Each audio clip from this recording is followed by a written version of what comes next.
రెండున్నర సంవత్సరాల కాంగ్రెస్ పాలనలో అన్ని అబద్దాలతో కాలం గడిపారని బీఆర్ఎస్ ఎమ్మెల్యేలు ఎమ్మెల్సీలు విమర్శించారు. గడిచిన రెండేళ్లలో ఉద్యోగ నియామకాలపై ముఖ్యమంత్రికి సవాల్ విసిరారు.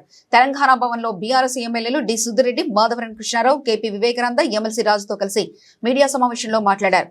గత ఎన్నికల్లో ప్రతి ఏటా 2 లక్షల ఉద్యోగాలు ఇస్తామని రాహుల్ గాంధీతో పాటు కాంగ్రెస్ నాయకులందరూ నిరుద్యోగులకు హామీ ఇచ్చారని, నేటికి కేవలం 12,600 ఉద్యోగాలు మాత్రమే ఇచ్చారని తెలిపారు. బీఆర్ఎస్ హయాంలోనే ఇచ్చిన నోటిఫికేషన్లు మాత్రమే భర్తీ చేశారని ఆరోపించారు. 60,000 ఉద్యోగాలు ఇచ్చినట్లు రుజువు చేస్తే ఎమ్మెల్యే, ఎమ్మెల్సీ పదవులకు రాజీనామా చేస్తామని, దమ్ముంటే మీరు రాజీనామా చేయాలని ముఖ్యమంత్రికి డిమాండ్ చేశారు.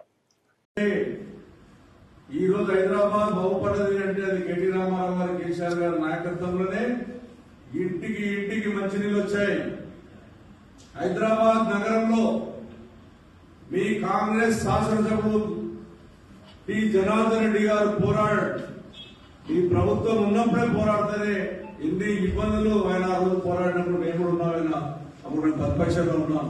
అయినా నీళ్లు లేనటువంటి కాంగ్రెస్ పార్టీ కేసీఆర్ గారు వచ్చిన తర్వాత హైదరాబాద్ నగరానికి 24 గంటల కరెంట్ ఇచ్చి, ఇంటింటికి మంచినీళ్ళు ఇచ్చి, ప్రతి కాన్ఫరెన్స్ కి 9, 10, 18, 20 రిజర్వ్ ట్యాంకులు కట్టి, ఒక కాన్ఫరెన్స్ కి 400, 500 కిలోమీటర్ల పైప్ లైన్ వేసి మేము మంచినీళ్ళు ఇస్తే, ఇంతకుముందు మాకు ఉన్నటువంటి శాసనసభ్యులు చెప్పినట్టు ఈ రోజు కుండల ప్రదర్శన వల్ల స్టార్ట్ అయింది.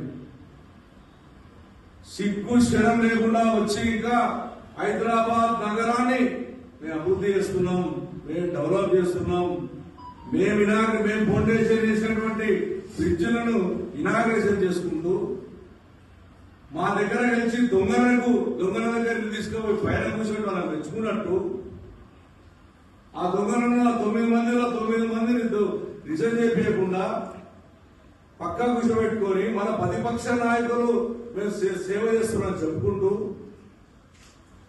దొంగ మాటలు చెప్పినటువంటి ప్రభుత్వం మీద ఉంది అంటే రేవంత్ రెడ్డి ప్రభుత్వం.